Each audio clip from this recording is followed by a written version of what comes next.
The reports have been coming from Berezovsky's son-in-law, Igor Shupa, who lives here in London. He is married to Berezovsky's daughter, Ekaterina Berezovskaya. The reports are coming from Demyan Kudryavtsev, the former very close aide of Boris Berezovsky and the former CEO of Kommersant publishing house.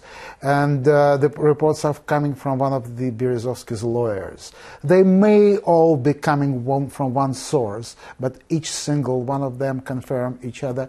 And these are people really close to Berezovsky. So we have not had yet an official confirmation, but it looks fairly certain. Okay, remind us who he was. Very wealthy, very successful, very controversial. Extremely wealthy at some point, extremely successful and extremely controversial. Boris Berezovsky, a doctor of mathematics, started his business career with the advent of perestroika, immediately went into very successful automobile business, made billions, was one of the top Russian oligarchs, immediately moved into politics under Yeltsin, was one of the very closest aides and advisors of President Boris Yeltsin, and in fact thought of himself as a puppeteer who was actually controlling the strings in Moscow, and that was very close to the truth. He was like the founder and the key member of the so-called family which surrounded Boris Yeltsin.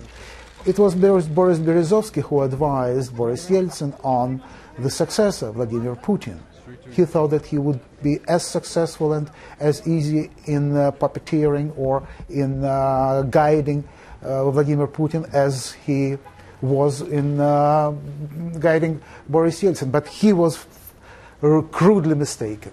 So much to talk about when we're discussing this individual, but I mean, to go back to the earlier point you just made there, he made billions out of the Russian car industry, and one wouldn't necessarily associate the Russian car industry with the potential to make billions, but he did it at that time of hyperinflation. Absolutely. It was a very clever, it was basic arithmetic. I mean, the currency was going through the floor, and he was doing exactly the right thing at exactly the right time.